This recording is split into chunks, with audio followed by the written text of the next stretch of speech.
So I have my presentation up. Yep. Sharing your screen. So, all right, show my screen. Yep. Just let me know when you can see it, and then I can start. Okay.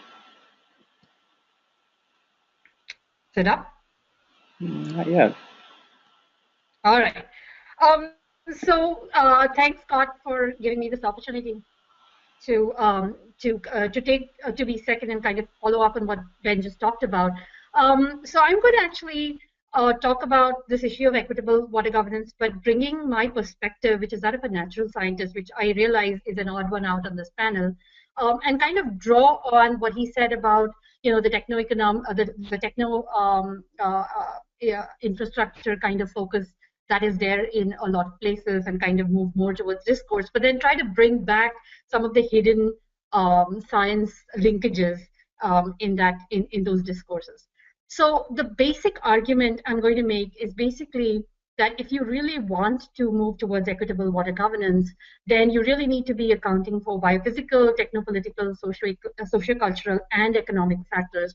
And you need to be able to do this at multiple scales. So I'll explain that in a minute using a specific case study. But I also think that different processes are important at different scales. So at the watershed scale, water moves around a watershed, and a lot of the biophysical linkages which become really important at that scale. And then when it comes to infrastructure and laying of pipelines and which areas get how much water, it's much more of a political infrastructural issue. And then within communities, when we talk about how water is distributed among households, there's a lot of social and cultural processes that come into play. And then at the household, coping mechanisms that households invest in really depend on both the technology at a particular point in time, as well as their ability to afford those technologies. So I'm going to do this using a concrete example just to give you some idea. But although we're working currently in the Alkavati watershed, which is in the outskirts of Bangalore, Bangalore actually falls partly into the watershed. It's on the watershed divide. But the insights that I have here are actually quite consistent across all of the urbanizing watersheds that we work with, and we work with about 3 right now. Now, in Bangalore, it's in South India. It includes part of Bangalore. And if you look at the upper part of the watershed, it looks very, very different from the lower part of the watershed. It's completely dry. And the main issue there is that inflows into the reservoir that you can see sort of here in the middle. This used to be a water supply reservoir to Bangalore, and this reservoir has largely dried up over the last 40 years. And when we've done our hydrologic analysis, we found that the primary causes are probably eucalyptus plantations and groundwater pumping by farmers upstream. Now, this is the kind of thing which is relatively invisible in a typical discourse, and the farmers actually, and the city, neither of them will really acknowledge that this is a factor at all, because these linkages between groundwater and surface water tend to happen in a way that people don't really understand. In contrast, to actually address this fact that the reservoir dried up, Bangalore actually started importing massive amounts of water from the Kaveri Basin. And if you've ever heard of the Kaveri Basin, you've probably heard it's a highly contentious interstate river. And there's a tribunal, and there's been a lot of rioting and so on about how much what Bangalore should get. So both between the two states, Karnataka and Tamil Nadu, that share the river, as well as within the state of Karnataka between urban and rural stakeholders. And the next piece of it is that all of that sewage that Bangalore generates then goes back downstream.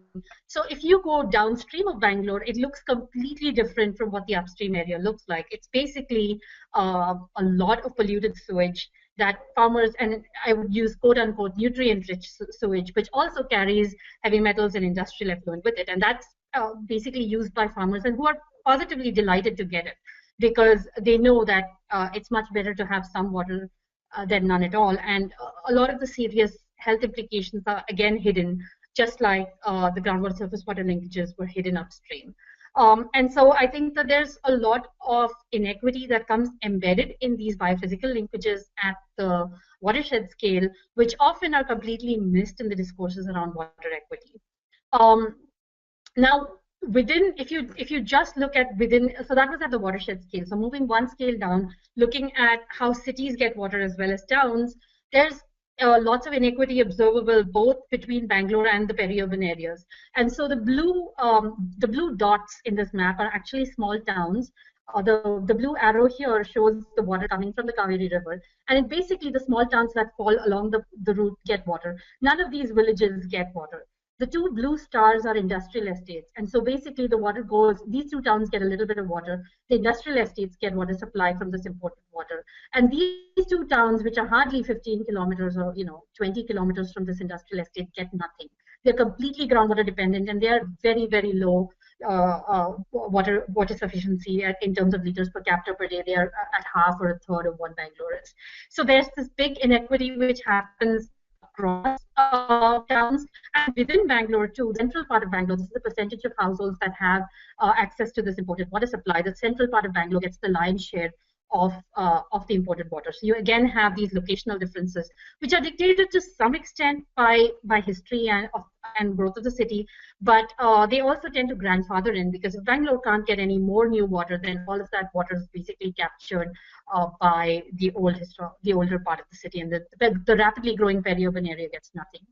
One scale lower, when we did this sort of study, looking at the community scale, one of the ways that the city actually addresses inequity within the city is if there are areas which don't have a piped infrastructure, they put up these street level tanks, and either there'll be a single pipe mains that comes and fills it up, or in really unconnected areas, a tanker might come and fill up these street tanks, but then they leave it to the residents to determine which household gets how much water.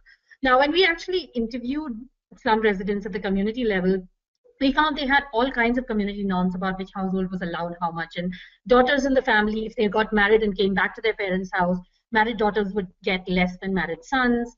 Renters get less than owners, and there are all kinds of complicated community norms. And so we found massive disparities even within the 20 households that were sharing a single tank. And this was apparently acceptable to the communities. They had come up with this. But if you, as an external, purely objective person looking at it, would see it in terms of massive disparities in liters per capita per day. And then finally, at the household scale, households don't just sit around doing nothing. They invest in bore wells, and they invest in sumps and storage mechanisms and so on. And so this first thing is the kind of sources that households who don't have indoor plumbing would access. They would basically collect water from a yard tap and store it around in buckets and drums. And the picture on the right is what a household which has indoor plumbing and has the money to invest in bore wells and sumps and overhead tanks. And when we just crunch the numbers, households with indoor plumbing consume significantly more amount of water than households who have to access water manually. So I'm going to go ahead and kind of go out on a limb and come up with some general principles which I think might work to address all of these scales, because as you can see, they're quite complex. So the first thing I would argue is that institutions need to take account of both biophysical as well as socioeconomic and cultural processes. The second argument I would make is that inequity arising at a given scale can only be taken care of if you have an institution one scale higher than that. And finally, I would argue that you need participatory approaches to address social and cultural norms. I'm actually going to end there, but with one final comment on what Ben said about contestation and struggles. If you actually look at where the contestation and struggles happen in this particular basin, it's actually happening only when with stakeholders who are able to observe or perceive the inequities. So the kind of things where he talked about slums being able to know that they're getting less water, but the kind of they're getting heavy metal laden water, or the city doesn't know that its reservoirs dried up because of upstream pumping. There's no contestation there, but I think that's nevertheless an issue. Thank you. Well, thank you very much for that presentation. I thought that was a good application in a case study framework of some of the principles and questions that we're engaging with and talking about today. I was particularly interested in one of your last findings there, discussing how the issues have to be addressed by one scale higher. So I'll be curious to see if any of our other panelists or anyone else in the audience would like to kind of probe and think more about that question. I will note for our many attendees that we're going to put all of these presentations on our website, IWRA.org, and there's a webinar tab there. So you just go there, and when this is over, we will put them up there, and so anyone can access these presentations at that time.